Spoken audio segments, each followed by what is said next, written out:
السلام علیکم۔ اس سے پہلے آپ کو سورہ انفال میں 1 to 10 آپ کو ایکسپلین کی گئی تھی، اس کے بعد پھر آپ کو 11 to 19 ایکسپلین کی گئی تھی۔ اس کے سارے کوشچنس سے آپ کو کرا دیے گئے تھے۔ آیت مبارکہ کے حوالے سے تھے کہ آیت مبارکہ آپ کو اس میں سے بک میں سے نکال کے اور پھر اس کا ترجمہ بک میں سے نکال کے لکھنا تھا۔ 11 to 19 بھی آپ کی کمپلیٹ ہو گئی تھی، 1 to 10 بھی آپ کی کمپلیٹ ہو گئی تھی، سارے کوشچن آنسر بھی آپ کے ہو چکے تھے۔ اب آ رہا ہے آپ کے پاس سورہ انفال میں 20 سے 28 کے بارے میں آپ کے پاس آ رہا ہے۔ سورہ انفال آپ کو پتہ ہے تقریباً 75 آیات پر مشتمل ہے، اور یہ غزوہ بدر کے اندر اس میں ذکر کیا گیا ہے۔ اس میں اللہ تعالیٰ فرماتا ہے ترجمہ: اے ایمان والو، خدا اس کے رسول کے حکم پر چلو اور اس سے روگردانی نہ کرو، یعنی اللہ تعالیٰ کے حکم کے خلاف نہ چلو، اللہ تعالیٰ کے حکم کے خلاف روگردانی نہ کرو، یعنی نافرمانی نہ کرو۔ اور تم سنتے ہو اور ان لوگوں جیسے نہ ہونا جو کہتے ہیں کہ ہم نے حکم خدا سن لیا مگر حقیقت میں سنتے نہیں ہیں۔ اللہ تعالیٰ ایمان والوں کو ان کے بارے میں بتا رہا ہے، ان لوگوں کے بارے میں بتا رہا ہے جو حقیقت میں جو کہتے ہیں کہ ہم نے تو سن لیا، ہم اللہ تعالیٰ کے حکم کو سنتے ہیں، ہم نے اس کو حکم مان لیا، حکم کو سن لیا، وہ جو باتیں کہہ رہے ہیں ہم نے سب سن لی۔ لوگوں سے وہ کہتے ہیں تم سنتے ہو، اور ان لوگوں جیسے نہ ہونا جو کہتے ہیں کہ ہم نے حکم خدا سن لیا، لیکن کیا مگر حقیقت میں سنتے نہیں ہیں۔ لیکن حقیقت میں ان کو کچھ معلوم نہیں ہے، وہ سنتے ہی نہیں ہیں، وہ اس قابل ہی نہیں ہے کہ اللہ تعالیٰ کا حکم جو ہے وہ ان کے اندر وہ یہ سن سکیں، یہ بات سمجھ سکیں، کیونکہ ان کے پاس اتنی صلاحیت ہی نہیں ہے، وہ حکم خدا سننے کی ان کے پاس صلاحیت ہی نہیں ہے۔ کچھ شک نہیں کہ خدا کے نزدیک تمام جانداروں سے بدتر بہرے اور گونگے ہیں جو کچھ نہیں سمجھتے۔ حقیقت میں اگر دیکھا جائے تو یہ وہ لوگ ہیں جو اللہ تعالیٰ کے نزدیک، یہ وہ لوگ ہیں جو جانور سے بھی بدتر ہیں، یعنی اللہ تعالیٰ کے حکم کو وہ کہتے ہیں، اپنے آپ سے کہتے ہیں کہ ہم نے تو سن لیا، لوگوں سے کہتے ہیں ہم نے حکم خدا سن لیا، اور ہم اس کی باتوں کو سنتے ہیں، مانتے ہیں اور دیکھتے ہیں، ہم جانتے ہیں جو اللہ تعالیٰ کیا فرماتا ہے، لیکن حقیقت وہ سننے کے قابل ہی نہیں ہے، سنتے ہی نہیں ہیں، ان کے اندر صلاحیت ہی نہیں ہے، وہ سمجھ ہی نہیں سکتے، کیونکہ اللہ تعالیٰ نے ان کو توفیق ہی نہیں عنایت کی۔ کچھ شک نہیں کہ خدا کے نزدیک تمام جانداروں سے بدتر بہرے اور گونگے ہیں جو کچھ نہیں سمجھتے، یعنی ایسے لوگ اللہ تعالیٰ کے نزدیک تمام جانداروں سے، یعنی اللہ تعالیٰ کی جو مخلوقات ہے تمام مخلوقات سے بدتر ہیں، یہ بہرے اور گونگے ہیں۔ بہرے اس لیے ہیں کہ اللہ تعالیٰ کے حکم کو سن نہیں سکتے، جو اللہ تعالیٰ فرما رہا ہے اس کو سمجھ نہیں سکتے۔ گونگے اس لیے کہ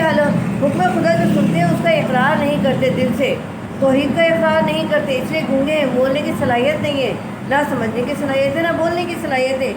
اسی لیے یہ لوگ اللہ تعالیٰ کے نزدیک تمام جانداروں سے بدتر ہیں جو کچھ نہیں سمجھتے۔ اور اگر خدا ان میں نیکی کا مادہ دیکھتا تو ان کو سننے کی توفیق بخشتا۔ یہ بات حقیقت ہے کہ انسان اگر اللہ تعالیٰ سے صلاحیت مانگتا ہے، توفیق مانگتا ہے کہ ہمیں اللہ تعالیٰ نیکی کی صلاحیت دے، اچھے کام کرنے کی صلاحیت دے، نیکی کی طرف آنے کی صلاحیت، تو پھر اللہ تعالیٰ ان کو یہ مادہ دیکھتا تو وہ ان کو حکم خدا کی طرف لے کے آتا تاکہ وہ لوگ اچھے اور نیک بن جاتے، اسلام کی طرف لے کے آتا، رسول صلی اللہ علیہ وسلم کے حکم کو مانتے، اللہ کے حکم کو مانتے، لیکن کیا ان کے اندر یہ مادہ ہے ہی نہیں۔ اگر یہ مادہ ہوتا تو اللہ تعالیٰ خود کہہ رہے ہیں، اور اگر خدا ان میں نیکی کا مادہ دیکھتا، یعنی ان کے اندر نیکی کا مادہ ہوتا، وہ نیک کام کرنے والے ہوتے، نیک راہ پر چلنے والے ہوتے، تو اللہ تعالیٰ خود ان کو اس چیز کی توفیق دیتا، لیکن وہ ایسے ہے ہی نہیں، تو لہٰذا اللہ تعالیٰ نے ان کو توفیق بھی نہیں دی۔ اور اگر خدا ان میں نیکی کا مادہ دیکھتا تو ان کو سننے کی توفیق بخشتا، لیکن وہ ایسے ہے ہی نہیں، تو اللہ تعالیٰ نے ان کو سننے کی توفیق بھی نہیں بخشی، نہ سمجھنے کی توفیق بخشی، نہیں کوئی صلاحیت ان کے پاس ایسے نہیں ہے جس سے وہ دین کی طرف آ سکیں، توحید کو مان سکیں۔ اور اگر بغیر صلاحیت ہدایت کے سماعت دیتا تو وہ منہ پھیر کر بھاگ جاتے، اور اگر بغیر صلاحیت، یعنی ان کے اندر جو صلاحیت ہی نہیں ہے، ہدایت نہیں ہے ان کے پاس، تو سماعت نہیں ہے، سننے کی سماعت نہیں ہے دیتا، تو وہ منہ پھیر کر بھاگ جاتے، یعنی ان کے اندر یہ چیز آ جاتی کہ وہ منہ پھیر کر چلے جاتے، لیکن وہ یہاں موجود ہیں، وہ کہتے ہیں کہ ہم نے حکم خدا سن لیا، لیکن حقیقت میں سنتے نہیں ہیں۔ وہ کہتے ہیں کہ ہم اللہ کے فرما بردار ہیں، لیکن حقیقت میں فرما بردار نہیں ہیں۔ وہ بہرے ہیں، وہ گونگے ہیں، کیونکہ ان کے اندر اسلام کی تبلیغ، اسلام کی باتیں سننے کی صلاحیت نہیں ہے، وہ اسلام پر چلنے کی صلاحیت نہیں رکھتے، ان کے اندر نیکی کا مادہ نہیں ہے، اسی لیے یہ لوگ ایسے ہیں۔ مومنوں، خدا اس کے رسول صلی اللہ علیہ وسلم کا حکم قبول کرو، یعنی اب اللہ تعالیٰ مومنوں سے مخاطب ہو فرماتا ہے کہ اے مومنوں، اللہ اور اس کے رسول کا حکم قبول کرو، یعنی مانو، تسلیم کرو، دل سے اس کے بعد تسلیم کرتے ہو، اس پر عمل کرو، جبکہ رسول خدا تمہیں ایسے کام کے لیے بلاتے ہیں جو تم کو زندگی جاویدہ بخشتا ہے، یعنی جو تم کو زندگی جاویدہ کی طرف لے کر آتا ہے، جو ایسی زندگی کی طرف لے کے آتا ہے جو رہتی دنیا تک رہے گی، جو کبھی تمہارا نام و نشان دنیا سے نہیں مٹے گا، ایسی زندگی کی طرف لاتے ہیں۔ مومنو، خدا اور اس کے رسول صلی اللہ علیہ وسلم کا حکم قبول کرو، جبکہ رسول خدا تمہیں ایسے کام کے لیے بلاتے ہیں، یعنی اللہ تعالیٰ مسلمانوں کو ایسے کام کا حکم دیتے ہیں، مومنوں کو ایسے کام کی طرف بلاتے، ایسے کام کرنے کا حکم دیتے ہیں جو ان کو زندگی جاویدہ بخشتا ہے، یعنی ان کو زندگی جاویدہ کی طرف لے کر آتا ہے، جو زندگی ہمیشہ رہنے والی ہے۔ اور جان رکھو کہ خدا آدمی اور اس کے دل کے درمیان حائل ہو جاتا ہے، اور یہ بھی کہ تم سب اس کے روبرو جمع کیے جاؤ گے۔ یہ بات حقیقت ہے کہ یہ انسان کو جان لینی چاہیے، چاہے مومن ہو یا کوئی اور ہو، کہ یہ بات جان لینی چاہیے کہ خدا آدمی اور اس کے دل کے درمیان موجود ہے۔ کہتے ہیں کہ اللہ تعالیٰ انسان کی شہرت سے بھی زیادہ قریب ہے، اللہ تعالیٰ انسان کے اتنا زیادہ قریب ہے کہ خود انسان نہیں ہے۔ جب انسان سوچنے کی کوشش کرتا ہے، سوچنے کی جو سوچتا ہے، اللہ تعالیٰ کو وہ تمام باتیں بھی پتہ ہوتی ہیں، اسی لیے اللہ تعالیٰ نے کہا، اللہ تعالیٰ کہتا ہے کہ جان رکھو، یعنی معلوم رکھو، اس بات پہ یقین رکھو کہ اللہ آدمی اور اس کے درمیان موجود ہے اور اس کے دل کے درمیان حائل ہو جاتا ہے۔ اللہ تعالیٰ جب اس کے دل کے درمیان حائل ہو جاتا ہے، یعنی جب انسان اگر انسان نیکی کا مادہ رکھتا ہے اور اگر برائی کرنے کی کوشش کرتا ہے تو برائی نہیں کر پاتا، کیونکہ اللہ تعالیٰ اس کے دل کے درمیان حائل ہو جاتا ہے اور وہ نیکی کا کام کر گزرتا ہے، کیونکہ اس کے دل کے اندر نیکی کا مادہ ہوتا ہے، اور اللہ تعالیٰ اس نیکی کے مادے کو دیکھتے ہوئے اس کو برائی کی طرف نہیں لاتا، نہ اسے برائی کی طرف جانے دیتا ہے۔ اور یہ بھی کہ تم سب اس کے روبرو جمع کیے جاؤ گے، اور یہ بھی جان رکھو، یہ بھی حقیقت ہے، اس بات کو معلوم تسلیم کرو کہ ایک دن ایسا آئے گا کہ تمہیں اپنے تمام نامہ اعمال کا حساب کتاب اللہ تعالیٰ کے سامنے دینا ہوگا، تم اس کے روبرو جمع کیے جاؤ گے، اس کے روبرو حاضر کیے جاؤ گے، تمہیں پتہ ہوگا کہ تم نے کیا کیا ہے، اور تمہیں کس کے سامنے حاضر ہو کر اپنی تمام باتوں کا اقرار کرنا ہے، اپنے تمام جرم کا اقرار کرنا ہے، اپنے تمام غلطیوں کا اقرار کرنا ہے۔ اور اس فتنے سے ڈرو جو خصوصیت کے ساتھ انہی لوگوں پر واقع نہ ہوگا جو تمہیں گناہ گار ہیں، اور اس فتنے سے ڈرو، اللہ تعالیٰ فرماتا ہے، اور اس فتنے سے ڈرو جو خصوصیت کے ساتھ انہی لوگوں پر واقع نہ ہوگا، یعنی ضروری نہیں کسی وجہ سے کفار کے اوپر بھی یہ واقعہ ہو، بلکہ تو دوسرے لوگوں پر بھی آ سکتا ہے، یعنی مومنوں کے اوپر بھی یہ واقعہ آ سکتا ہے، فتنہ ان پہ، اور ان کا اللہ تعالیٰ آزمانے کے لیے اس آزمائش میں ڈال سکتا ہے جو تمہیں گناہ گار ہیں۔ ضروری نہیں کہ صرف گناہ گاروں کے لیے یہ چیز واقع ہوگی، بلکہ جو مومن ہیں ان کے لیے بھی، ان کو بھی آزمانے کے لیے ایسے واقعات ان کے ساتھ رونما ہوں گے۔ اور جان رکھو کہ خدا سخت عذاب دینے والا ہے، اور یہ بھی جان رکھو کہ جہاں اللہ تعالیٰ رحمان ہے، رحیم ہے، مہربان ہے، کرم کرنے والا ہے، غفار ہے، وہاں قہار بھی ہے، سخت عذاب دینے والا بھی ہے۔ جب انسان کو اللہ تعالیٰ جب نیکی کی طرف مادہ لے کر آتا ہے تو اس کو سمجھاتا ہے کہ یہ کام نہ کرو، وہ کام نہ کرو، یعنی فرما برداری کرنے کا حکم دیتا ہے، کہ اچھے کاموں کی طرف بلاتا ہے، تو پھر اللہ تعالیٰ اس بات کا بھی حق رکھتا ہے کہ جب انسان جان بوجھ کر کوئی غلط کام کرتا ہے تو پھر وہ سزا کا بھی حقدار بنتا ہے، یعنی اللہ تعالیٰ پھر اسے سزا دینے کا بھی حقدار ہے۔ اور اس وقت کو یاد کرو جب تم زمین مکہ میں قلیل اور ضعیف سمجھے جاتے تھے، یعنی اس وقت کو یاد کرو جب مسلمان جو تھے، یعنی مومن جو تھے، کفار مکہ میں اسلام قبول کرنے کے بعد قلیل تھے، بہت کم تعداد میں تھے، ضعیف تھے، بہت زیادہ کمزور تھے کفار مکہ، اسی لیے تو ان کے اوپر زیادہ ظلم و تشدد کرتے تھے، ظلم و تشدد کے پہاڑ توڑتے تھے۔ کفار مکہ نے مسلمانوں کے ساتھ اتنا ظلم و تشدد کے پہاڑ توڑے کہ اللہ تعالیٰ نے خود مسلمانوں کو ہجرت کرنے کا حکم دیا، اور ڈرتے رہتے تھے، یعنی اس وقت کو یاد کرو جب تم زمین مکہ میں قلیل تھے اور ضعیف تھے، یعنی بہت کم تعداد میں تھے اور کمزور تھے، اور ڈرتے رہتے تھے کہ لوگ تمہیں اڑا کر نہ لے جائیں، یعنی وہ ہوا سے بھی ڈرتے تھے، لوگ ہوا سے بھی ڈرتے تھے کہ کہیں ہوا بھی ان کو یہاں سے اڑا کر نہ لے جائے، اور یہاں کفار مکہ ان کو جان سے نہ مار دیں، ہر وقت وہ ڈرتے رہتے تھے، جان ان کے ہتھیلی پر رہتی تھی، موت ہر وقت ان کو نظر آتی رہتی تھی سامنے، یعنی بے جان و مال نہ کر دیں، یعنی وہ لوگ یہ سوچتے تھے کہ کفار مکہ کے جو لوگ ہیں وہ ہمیں جان سے نہ مار دیں اور ہمارا مال تمام چھین نہ لیں، یعنی ہمیں بے یار و مددگار نہ کر دیں۔ تو اس نے تم کو جگہ دی، تو اللہ تعالیٰ مسلمانوں کو یہ بات فرما رہا ہے، نیکی اور مومنوں کو یہ بات فرما رہا ہے کہ ہم نے تمہیں کتنی عنایت کی، تم پر کتنی ہم نے کرم فرمائی کی، کہ تمہیں ہم نے جگہ دی اس زمین پر، اور اپنی مدد سے تم کو تقویت بخشی اور پاکیزہ چیزیں کھانے کو دی تاکہ اس کا شکر ادا کرو۔ یہاں اللہ تعالیٰ مومنوں کی بات فرما رہا ہے کہ اللہ تعالیٰ کے جو ہم نے تم پر عنایتیں کی ہیں ان میں سے چند عنایتیں اللہ تعالیٰ ان کو فرما رہا ہے، بتا رہا ہے کہ جب تم قلیل تھے، کفار مکہ میں بے یار و مددگار تھے، ضعیف تھے، بہت زیادہ کمزور تھے، اور تم ہر وقت اسے ڈرتے رہتے تھے اور تم یہ سمجھتے تھے کہ ہمیں اڑا کر نہ لے جائیں، یعنی بے یاد جان و مال نہ کر دیں، یعنی جان سے نہ مار دو اور مال نہ چھین لیں ہماری۔ تو اللہ تعالیٰ نے تم پر مہربانی کی، یہ عنایت کی کہ اس نے تم کو جگہ دی اور اپنی مدد سے تم کو تقویت بخشی، یعنی اللہ تعالیٰ نے تم کو تقویت بخشی، تمہیں کوئی عنایت دی، تمہیں طاقتور بنایا، اور اتنا طاقتور بنایا اس کے ساتھ ساتھ اللہ تعالیٰ نے تم کو پاکیزہ چیزیں کھانے کو دی۔ یہ بتایا کہ کون سی چیزیں کھانی ہیں، پاکیزہ کون سی ہیں، حلال کون سی ہیں، جس سے تمہیں تقویت ملے گی، تمہارا ایمان تازہ رہے گا، تاکہ اس کا تم شکر ادا کرو۔ اب تمہارے اوپر ہے کہ تم اللہ تعالیٰ کی تمام نعمتوں کا شکر ادا کرو جو اس نے تم پر کی۔ تم ضعیف تھے، تمہیں طاقتور بنایا، تم ضعیف تھے، قلیل تھے، تمہاری تعداد کو بڑھایا، ضعیف تھے، تمہیں طاقتور بنایا، تقویت بخشی، تمہیں پاکیزہ چیزیں کھانے کو دی۔ اب تمہیں نہیں پتہ تھا کہ حلال اور حرام کیا ہے، ان میں کیسی چیزیں کھانے کو ہیں، تو اللہ تعالیٰ تمہیں پاکیزہ چیزیں دی تاکہ اس کا شکر ادا کرو۔ اب یہ مومنوں کے لیے بہت ضروری ہو گیا ہے کہ لمحہ لمحہ اللہ تعالیٰ کا شکر ادا کریں، کیونکہ جو لوگ شکر ادا کرتے ہیں اللہ تعالیٰ انہیں اور زیادہ عنایت فرماتا ہے۔ اے ایمان والو، نہ تو خدا اور رسول صلی اللہ علیہ وسلم کی امانت میں خیانت کرو۔ اب اللہ تعالیٰ کیا فرما رہا ہے کہ اب اے ایمان والو، یہ اللہ تعالیٰ ان کو تنبیہ کر رہا ہے، نصیحت کر رہا ہے کہ اے ایمان والو، نہ تو خدا اور رسول کی امانت میں خیانت کرو، یعنی جو امانتیں اللہ تعالیٰ نے تمہیں دی ہیں اس میں خیانت سے کام نہ کرو، اور نہ اپنی جانوں میں خیانت کرو، یعنی اپنی امانتوں میں خیانت کرو، یعنی جو اللہ تعالیٰ نے تمہیں دی ہے امانت کے طور پر ان امانتوں میں بھی خیانت نہ کرو، اور نہ اپنی امانتوں میں خیانت، جو تمہارے پاس امانت ہیں ان میں بھی خیانت نہ کرو۔ اور تم ان باتوں کو جانتے ہو اور جان رکھو کہ تمہارا مال اور اولاد بڑی آزمائش ہے، اور یہ کہ خدا کے پاس نیکیوں کا بڑا ثواب ہے۔ اور یہ جان رکھو کہ تمہارا مال اور اولاد، یعنی جو کچھ تمہارے پاس مال ہے وہ اللہ تعالیٰ کا دیا ہوا ہے، وہ اللہ تعالیٰ کی راہ میں خرچ کرو، اس کو چھپا کر مت رکھو، اس کو جو ہے سہت کر مت رکھو، بلکہ جو اللہ تعالیٰ نے حکم دیا ہے کہ اس میں زکوٰۃ ادا کرو، غریبوں پر مسکینوں پر تقسیم کرو، ان کے کام آؤ، یتیموں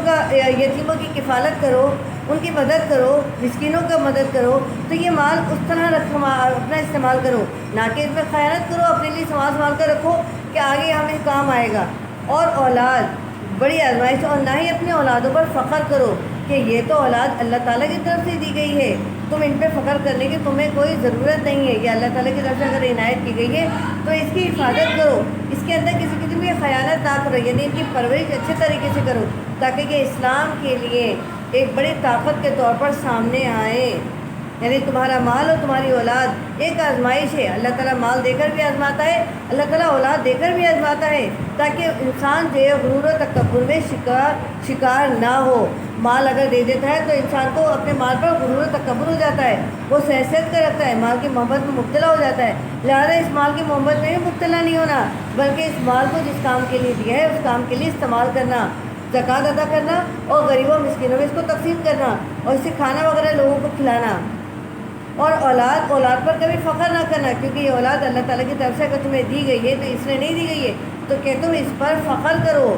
بلکہ یہ ایک آزمائش ہے، اس آزمائش سے پورا اترنا ہے، اس کی کفالت کرو، اس کی اچھی طرح سے تربیت کرو تاکہ یہ آگے جا کر اللہ تعالیٰ کے دین کے لیے کام آ سکے، نہ کہ تم اسے اپنی جو ہے فخر و تکبر میں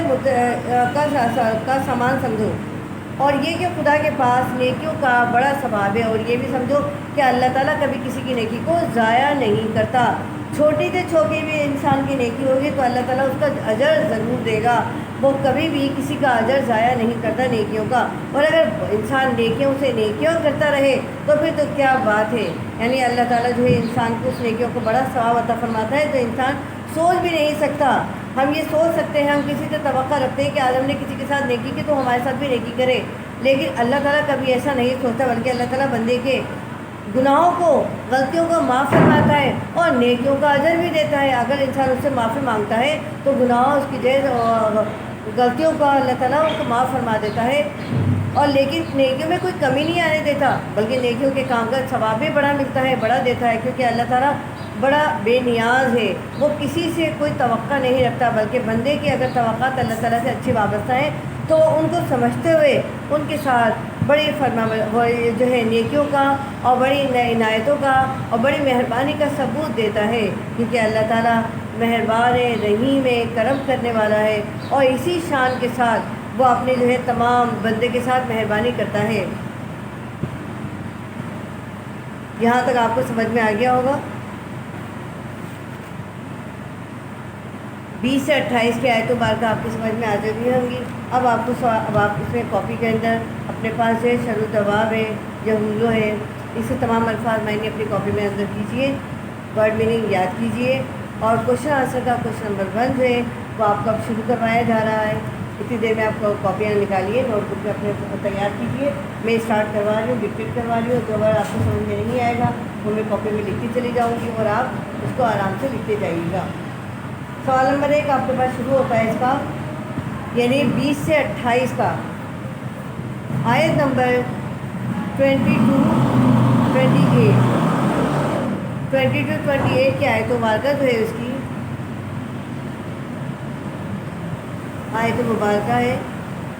20 سے 28 کے درمیان کا کوشچن نمبر 1 ہے۔ کوشچن نمبر 1 آپ کے پاس آتا ہے، شرح الدواب سے کیا مراد ہے؟ ٹھیک ہے، آنسر شروع کیجئے، پہلے ہیڈنگ لکھیے شرح الدواب۔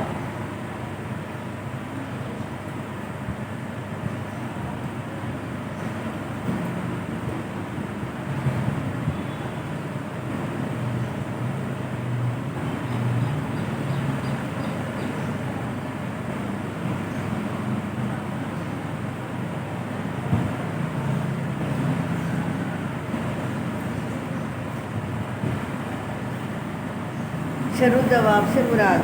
آنسر شروع کیجیے اس کا لکھنا۔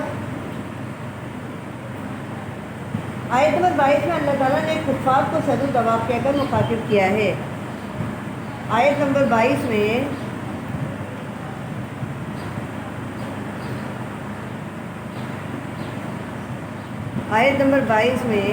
اللہ تعالیٰ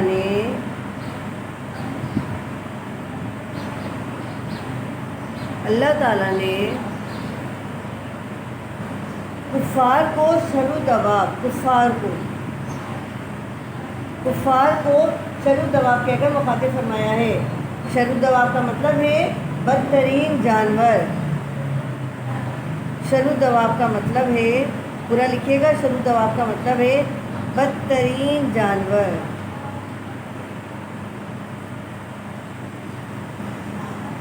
پہلا فعل بدترین جانور سے مراد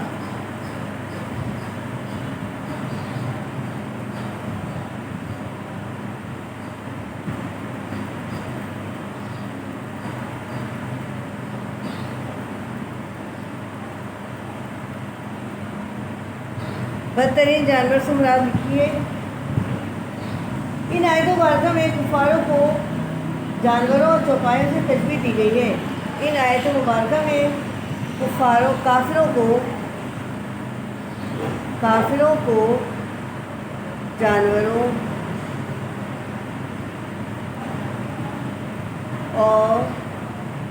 چوپایوں سے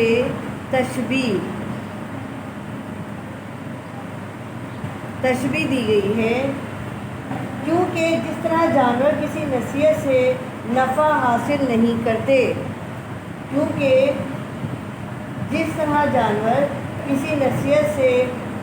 فائدہ حاصل نہیں کرتے، نفع حاصل نہیں کرتے، اسی طرح یہ کفار بھی کسی نصیحت سے کوئی فائدہ نہیں اٹھاتے۔ نصیحت سے کوئی فائدہ نہیں اٹھاتے، اسی وجہ سے ان کے متعلق کہا گیا ہے کہ یہ بہرے اور گونگے ہیں، جس طرح جانور کو کچھ بھی کہہ دیا جائے اس کی سمجھ میں نہیں آتا،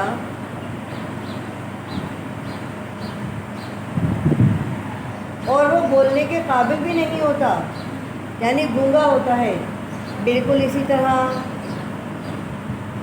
یہ کفار بھی بہرے اور گونگے ہیں، کیونکہ یہ کسی حکم خدا کو سن کر قبول نہیں کرتے۔ حکم خدا کو سن کر قبول نہیں کرتے، اور نہ کبھی اپنی زبان سے بولتے ہیں، اور نہ کبھی اپنی زبان سے سچ بولتے ہیں، اور نہ کبھی اپنی زبان سے سچ بولتے ہیں،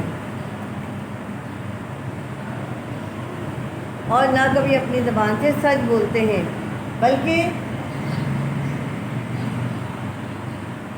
یہ ایسے لوگ ہیں جو سچ کا اعتراف کرنا بھی پسند نہیں کرتے۔ یہ ایسے لوگ ہیں جو سچ کا اعتراف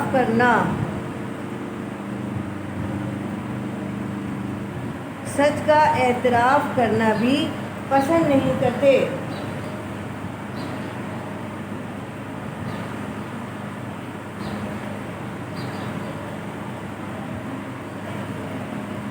پیراگراف چینج۔ اس آیت مبارکہ میں اللہ تعالیٰ فرماتا ہے ایسے لوگوں کے لیے، اس آیت مبارکہ میں اللہ تعالیٰ ایسے لوگوں کے لیے فرماتا ہے، انورٹڈ کماز میں لکھیے گا، بے شک جانوروں میں بدتر اللہ کے نزدیک، بے شک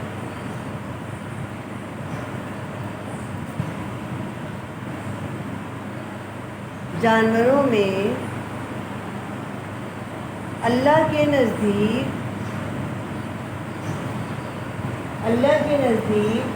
کافر ہیں، اللہ کے نزدیک کافر ہیں، پس وہ ایمان نہ لائیں گے۔ انورٹڈ کما کلوز کر دیجئے۔ یہ اللہ تعالیٰ کا ارشاد ہے، کس کے بارے میں؟ کفار مکہ کے لیے، یعنی شر و دواب لوگوں کے لیے، وہ لوگ جو سچ کا اعتراف نہیں کرتے، حق کو نہیں مانتے، حق کی بات تسلیم نہیں کرتے، یہ ان لوگوں نے اللہ تعالیٰ کا فرمان ہے۔ انورٹڈ کما کلوز کر دیجئے۔ آنسر آپ کا یہاں کمپلیٹ ہو گیا ہے۔ سیکنڈ کوشچن لکھیے۔ سیکنڈ کوشچن ہے ہمارے پاس، ان آیات میں خیانت سے کیا مراد ہے؟ ان آیات میں خیانت سے کیا مراد ہے؟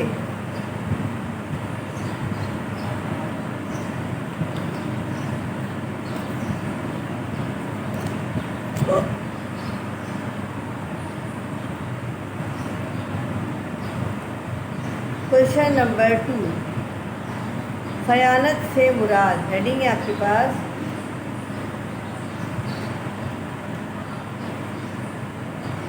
خیانت سے مراد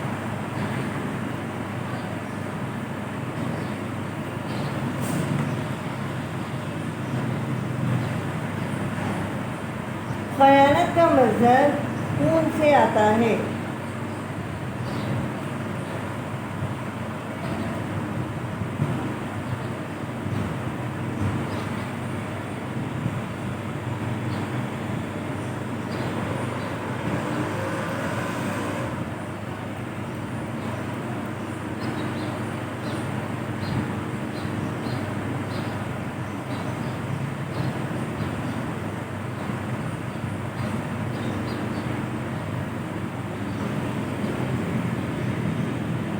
جس کے معنی ہیں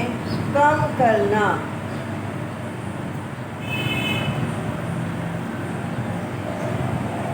جس کے معنی ہیں کم کرنا۔ خیانت امانت کی ضد ہے، خیانت امانت کی ضد ہے۔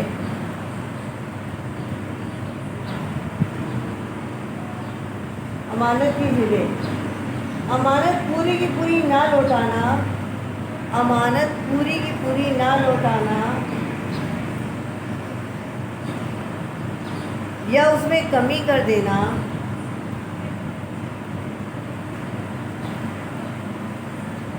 یا پوری کی پوری کھا جانا خیانت کہلاتا ہے۔ یعنی کسی شخص نے اگر آپ کے پاس کوئی امانت رکھوائی ہے تو آپ نے اس میں کسی قسم کی کوئی کمی بیشی کر دی تو آپ نے خیانت کی۔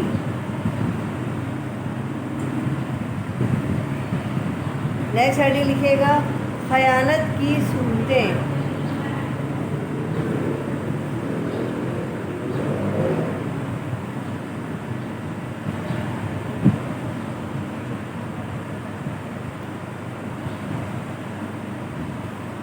خیانت کی صورتیں، خیانت کی مندرجہ ذیل صورتیں ہیں، خیانت کی مندرجہ ذیل صورتیں ہیں۔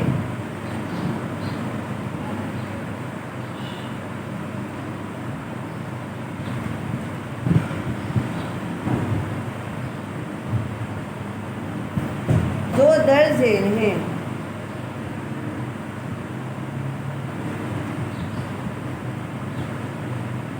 نمبر 1، مالی امانت میں خیانت۔ مالی امانت میں خیانت۔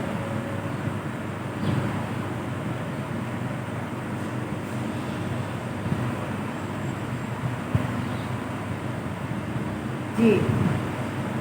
اگر کسی شخص کے پاس کوئی ایسی چیز رکھوائی جائے، اگر کسی شخص کے پاس کوئی ایسی چیز رکھوائی جائے جو اس چیز کو اس حالت میں واپس نہ کرے تو وہ خیانت کہلاتی ہے۔ یعنی اگر کوئی شخص آپ کے پاس مال کی صورت میں کوئی امانت رکھواتا ہے، رقم کی صورت میں امانت رکھواتا ہے تو آپ اس میں کسی قسم کی کوئی کمی بیشی کر دیتے ہیں، اس کی پوری رقم واپس نہیں لوٹاتے تو یہ مالی امانت میں خیانت کہلائے گی۔ نیکسٹ ہیڈنگ لکھیے گا، عہد کی پاسداری کی خیانت۔ عہد کی پاسداری کی خیانت۔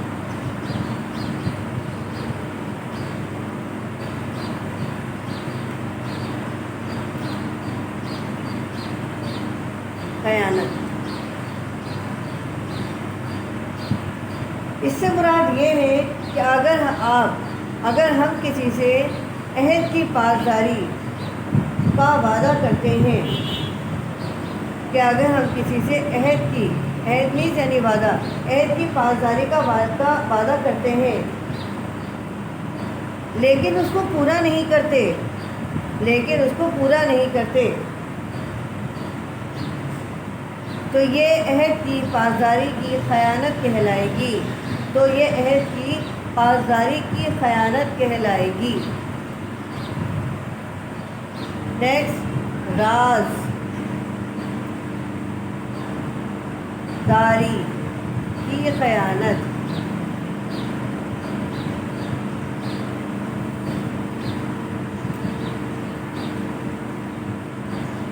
رازداری کی خیانت، اس سے مراد یہ ہے کہ کسی کو اگر راز کی بات بتائی جائے، اس سے مراد یہ ہے کہ اگر کسی کو راز کی بات بتائی جائے اور وہ اس کو فاش کر دے تو یہ بھی خیانت ہے۔ اس سے مراد یہ ہے کہ کسی کو اگر راز کی بات بتائی جائے اور وہ اس کو فاش کر دے، یعنی دوسرے شخص کو بتا دے، یعنی دوسرے شخص کو راز بتا دے تو اس نے یعنی راز فاش کر دیا، اور یہ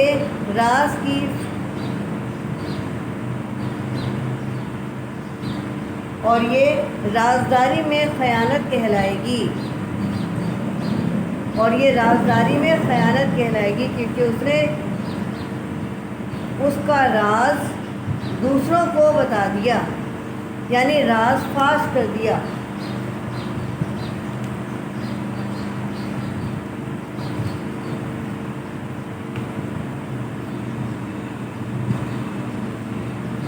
نیکسٹ ہے آپ کے پاس فرض کی ادائیگی۔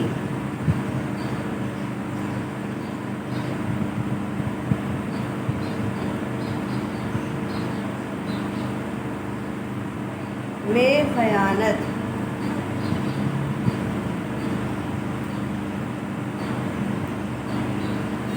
فرض کی ادائیگی میں خیانت۔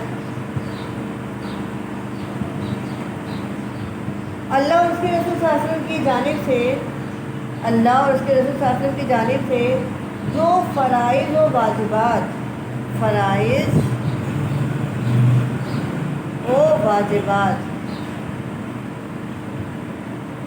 واجبات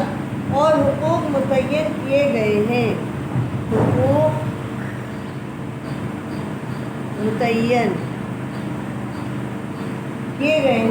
ان میں سستی، غفلت و کمی بھی خیانت کہلائے گی۔ اس میں سستی، کمی اور غفلت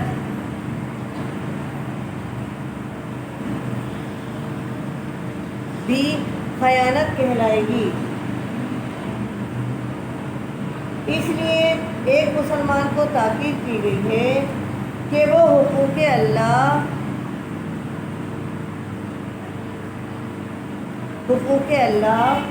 اور حقوق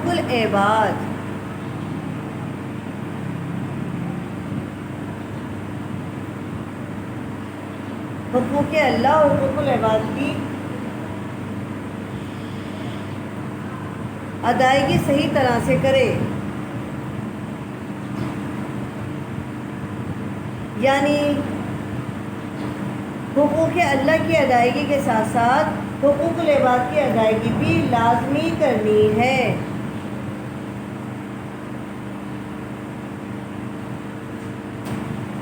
اور یہ بھی اس بات کا بھی خیال رکھنا ہے کہ اپنی ذات سے کسی کو کوئی نقصان نہ پہنچے، یعنی حقوق العباد کی ادائیگی میں اس بات کا خیال رکھنا ہے کہ اپنی ذات سے کسی کو کوئی نقصان نہ پہنچے، بلکہ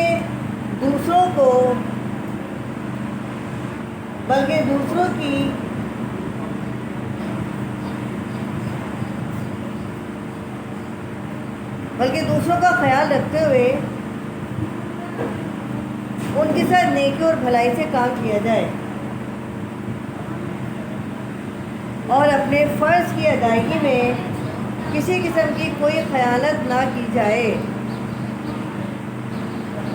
جب انسان حقوق اللہ اور حقوق العباد میں سستی سے کام لیتا ہے اور غفلت برتتا ہے تو اس کا مطلب ہے اس نے فرض کی ادائیگی میں خیانت کی۔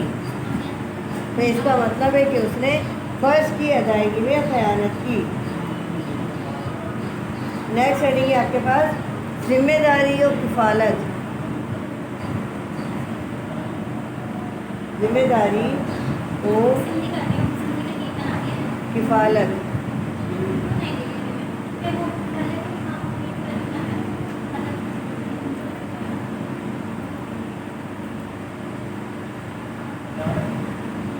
ذمہ داری و کفالت کی خیانت۔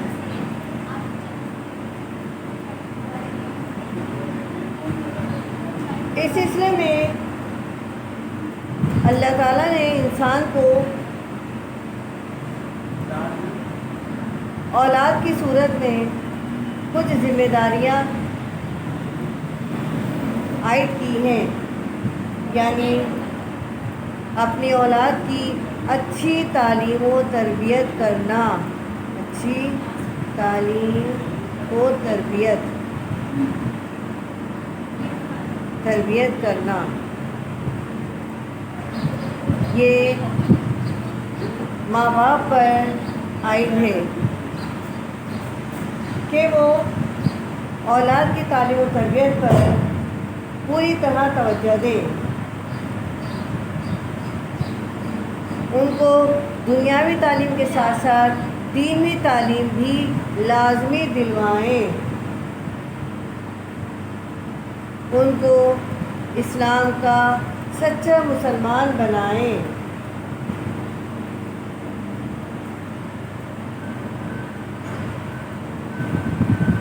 کیونکہ اچھی تعلیم و تربیت دینا ماں باپ کی ذمہ داری ہے اور اولاد کا حق ہے۔ اس ذمہ داری و کفالت میں کسی قسم کی خیانت کرنا درست نہیں ہے،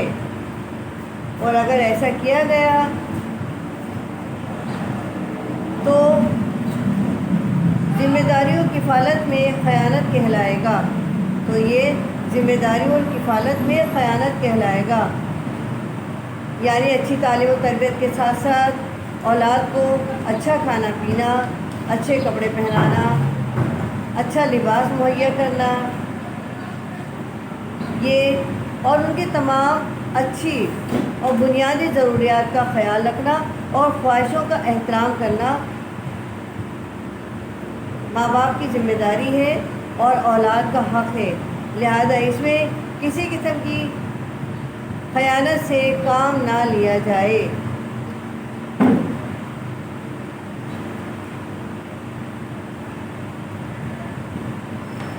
آپ کے دونوں سوال کمپلیٹ ہو گئے ہیں۔ تیسرا آپ کے پاس آتا ہے مندرجہ ذیل عبارت کا مفہوم بیان کریں۔ پہلا کوشچن بھی آپ کا کمپلیٹ ہو گیا، دوسرا بھی آپ کا کمپلیٹ ہو گیا، تیسرا آپ کے پاس آتا ہے مندرجہ ذیل عبارت کا مفہوم بیان کریں، یعنی آپ اس میں سے آیت مبارکہ میں سے نکالیے وَلَا تَكُونُوا كَالَّذِينَ قَالُوا سَمِعْنَا وَهُمْ لَا يَسْمَعُونَ، سمعنا وَهُمْ لَا يَسْمَعُونَ، آپ اس میں دیکھیے لکھا ہوگا اس کے اندر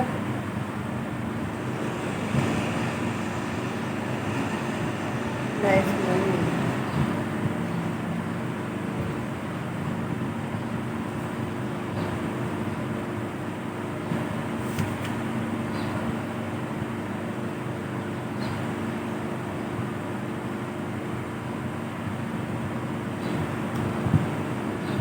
ٹھیک ہے، اس میں سے دیکھیے ڈھونڈیے اور پھر اس کے ترجمے لکھ کے رکھیے۔ ان شر الدواب عند اللہ صم بکم الذین لا یعقلون، یہ تو آپ کو یہاں سامنے نظر آ جائے گا، یہ